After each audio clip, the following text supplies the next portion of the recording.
This video is all about the anatomy of a bucktail. Where to select fibers for specific techniques, where the longest hair is going to be from, where's the most trapped air, what to use the dead fibers for, can you use the backside, the works. I'm Gunnar Brammer with Brammer's Custom Flies.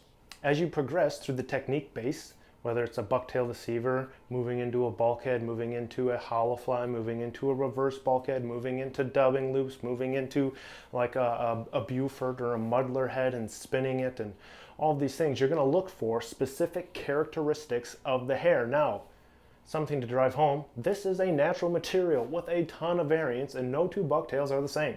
So these are guidelines, general rules of thumb. This is not going to hold true for every tail. Sometimes you get a tail, the whole thing is dead and useless.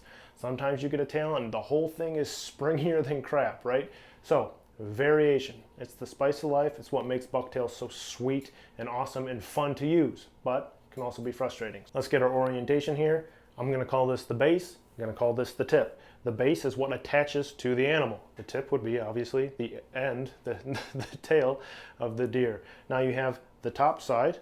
I'll call this the back side. It'd be flush with the back of the animal. This is going to be the underside, the side that we are most common for use in tying. This base hair right here, this clump that I'm pinching, is basically deer body hair. If you have any experience with deer body hair, it's extremely hollow, flares readily, like it explodes. You touch it with thread and it explodes. That characteristic does not hold true for the entire backside. Once you get above this little clump here, this becomes deader and deader, like severely dead. Most of this, for the most part, is completely unusable. Now, there is some gray area that we're going to get into. So if you go directly from the base and you flip it over, this bottom section of hair here, this lower third, is going to behave like that deer body hair.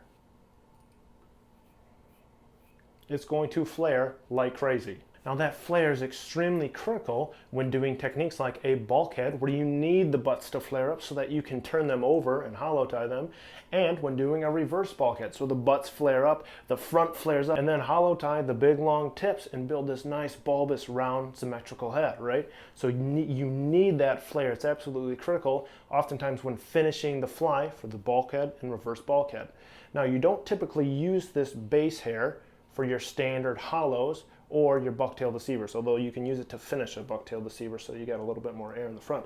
But this middle third becomes the sweet spot for bucktail deceivers and hollow flies. This is where you're going to find the longest hair. It's going to be moderately compressible, which makes it so that you can control it fairly well, but it's going to have enough rigidity to maintain the shape set by a hollow tie.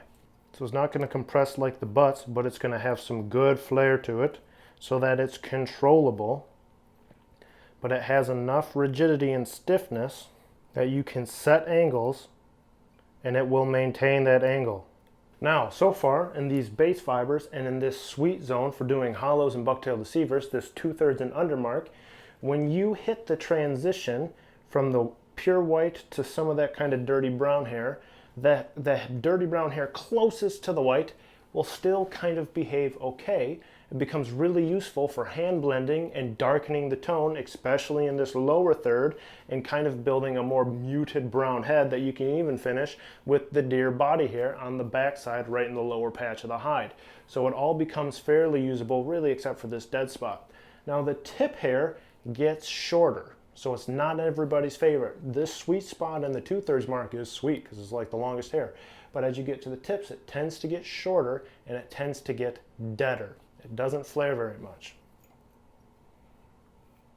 That might not seem very exciting, but having slightly dead hair that's not very compressible, well, it's absolutely perfect for doing like a tail on my Jerk Junior or Super Jerk or Skinny Dipper or any of those patterns, but also for doing like the top wing or the underwing of a Clouser minnow, because you don't want to compress that hair and have it go boom, right? You want to create this nice slicked back bullet of hair and counter shade. You have the one under the hook and you have the stabilizer wing on the top. So it's fantastic hair for doing things like Clousers, or it also is relative to the length. Because if this was a 6-inch absolutely premium tail, Well, these fibers would still be about 5.5 inches. They're not going to be the longest, but they're still long because it's relative to the tail. And then they become excellent tailing materials for your bucktail deceivers and your bulkheads. So it's all relative, but that is the basic layout of a bucktail. Where to select the fibers from: bulkhead, reverse bulkhead, hollow bucktail deceiver, tail sections, clousers, things of the like that don't need a lot of poomph to them or control. And that's where to select them relative to the technique and how to get the most out of your bucktail. Thanks for watching, guys.